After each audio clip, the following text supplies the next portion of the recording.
some of the books I've covered are 500 to 700 pages long, and it's like they're scary, difficult books, but like the knowledge about human behavior inside is just interesting to me. And to me, that does give you a bit of a rule book, and you realize, oh, we're built this way.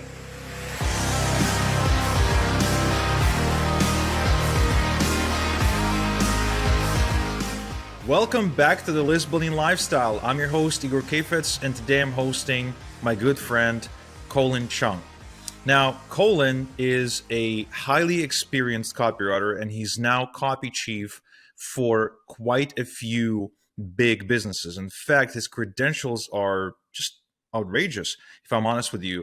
Some of his clients include Agora Financial, TrueGenix, Pineapple, Reboot Marketing, Ava Jane Kitchens, Brian Tracy, and Jim Quick.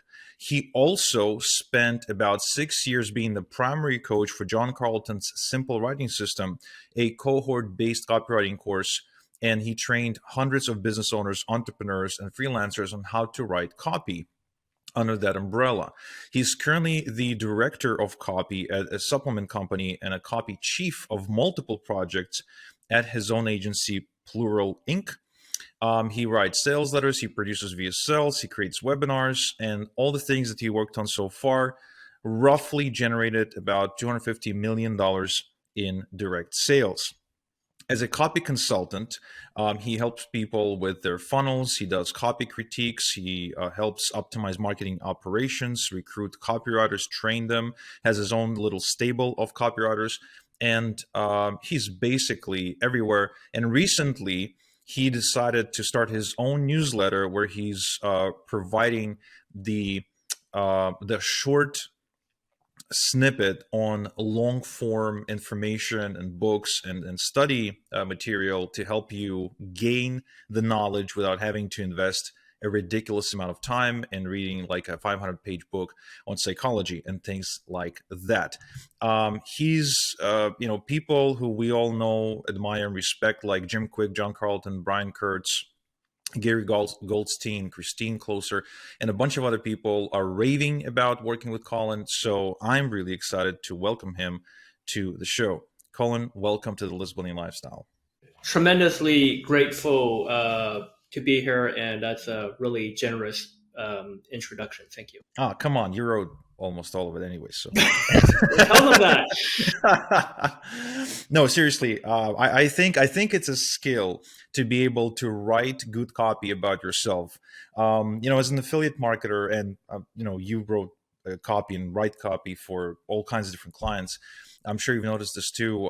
It's so hard sometimes to squeeze good stuff about yourself, but when you're writing about other people or other people's products, it almost comes out naturally. I don't even need to, feel like I'm working or trying too hard. It just flows. But for me, man, I was just before we started, I was working on a new headline for my affiliate marketing program called the 3-1-Key Challenge.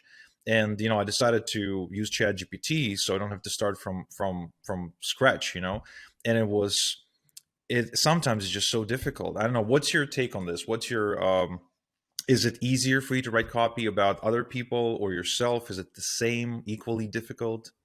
Yo, it's Igor. I want you to have my Amazon best-selling book for free for taking the time to listen to my podcast and to watch my YouTube videos. Now, I'm not only going to give you this book for free, but I'm going to throw in about $3.2 thousand in free bonuses. Now, if you want to get this book, please click the link in the description, or you can also go to igorsbook.com. And now, back to the podcast. Oh, absolutely. It's easier to write for others. You're not, at the end of the day, you're not responsible. That's really what it is. Because when you write for a client or a guru or whatever, you can say whatever you want and you can push the limit. And it's the client's job to hand that copy over to the lawyer, and the lawyer will tell you, no, you can't do this, you can't do that. And it's kind of like you only have one job. But then, I recently wrote a sales letter for my own thing, my very first digital product. It's a freelancing course. And I found myself hedging a lot because there's that realization of, one, it's me, my face on there. So now my reputation is on the line. And then two, I have to deliver this. So like if I'm saying making these big promises, I better deliver. Whereas when you're making promises for somebody else, it's like, yeah, you can promise the moon and just let them figure it out. No, you're absolutely right. And one of my favorite authors, I think his name is, if I pronounce it right, Nassim Taleb, the guy who wrote "Fooled by Randomness" and a bunch of other books. He talks a lot about this. He talks about how, as a society, we will benefit if we hold people accountable for the advice they give. Like, we got all these accountants, financial planners, we got people in Congress, we got, people who lobby different laws and different regulations for the big pharma.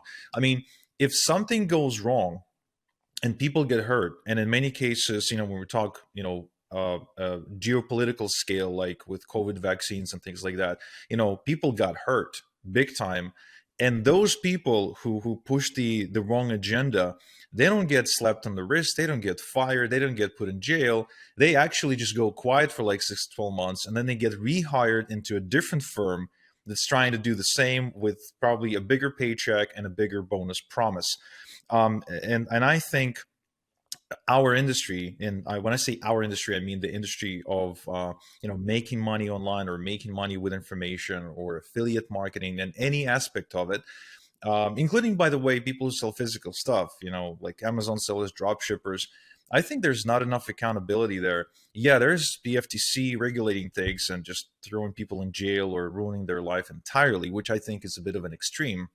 We need something in the middle where the market or the people or something will hold people accountable, will hold these fake gurus accountable, because there's some people out there that are running around with no conscience, and they make all kinds of claims. Just the other day, I swear, a YouTube ad came up for me, and this guy, average looking guy, he's like, I promise we either get you to 10K per month with affiliate marketing, or something. It's basically guaranteeing you income. Now, I've been in the game long enough to know you can't. You can't guarantee that unless you're running a Ponzi scheme and the next guy joining will have to sell the same exact promise. And then I don't think that's legal. No, Ponzi schemes are definitely not legal. But it is a weird gray line that we tread on every day of our lives as marketers and copywriters. It's like, on one hand, it's freedom of speech for us to say things, right? And I will defend that to that. The benefit of democracy is that it is very chaotic, but we have more freedom of speech. We let people do things, and they get to make a choice.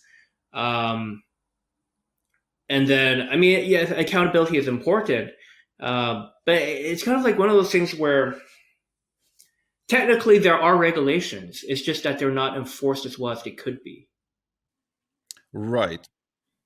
So it's like, um, this is great scene from Fight Club where it's revealed that Ed Norton's character is an insurance adjuster, and it kind of just like it's calculated in like out of 10,000 cars, one's bound to fail, and we already have the money in a bank account for the insurance, and it's kind of like that's just kind of how the world works.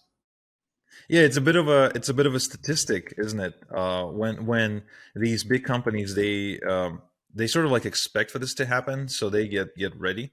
And but the whole issue of accountability, I think it's a big issue, just not just in the world of marketing, where you and me hang out a lot, but definitely in the broader spectrum as well. And I think more and more about this stuff because I got two kids, and it's really hard for me to ignore it.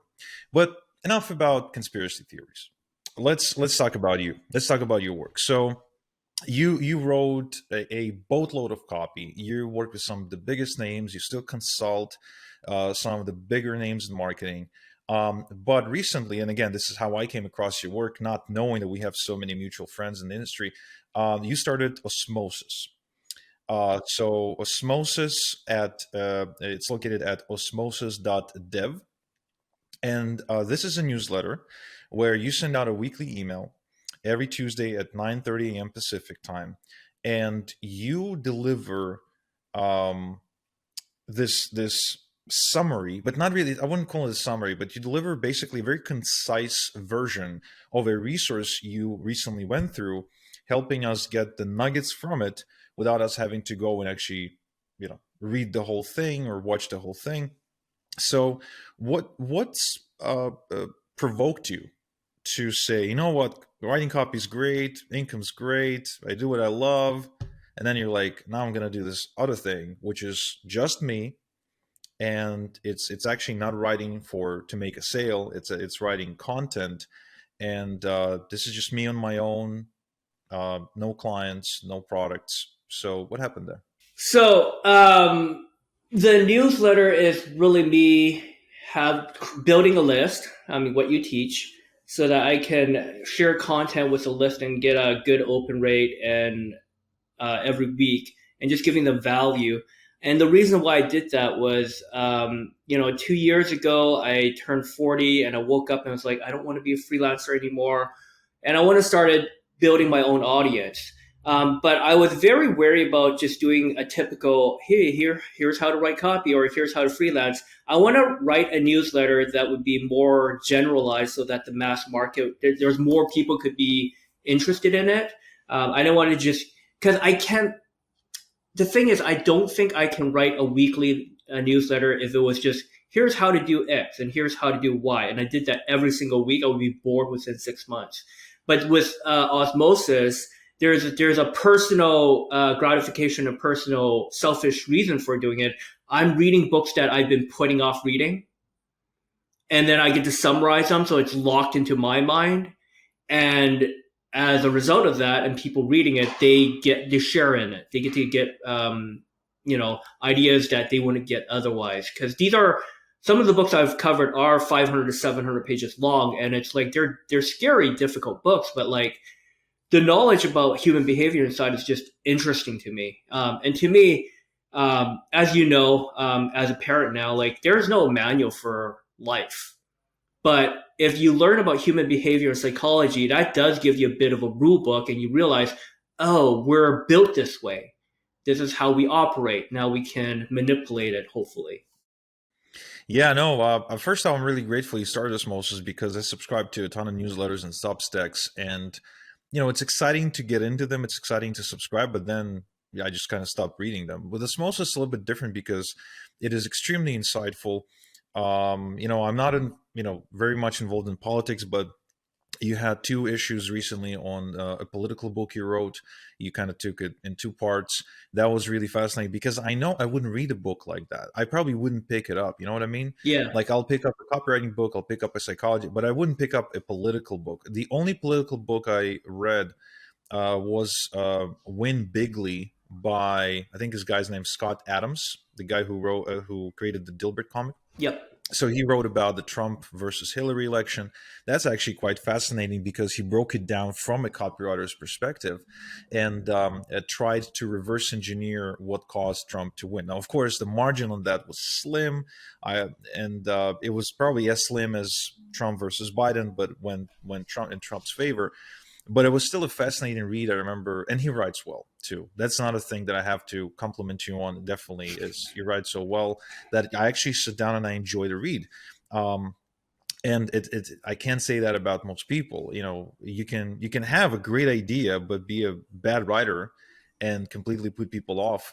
You can also be a great writer and write about something that's not really interesting. But I think you're hitting most of the time, just like all of us, you do make mistakes. I make mistakes. Everyone makes mistakes. But most of the time, you're hitting so well, and I'm just in awe of how well you write, and really, really been enjoying Osmosis. And I advise anyone listening, to subscribe.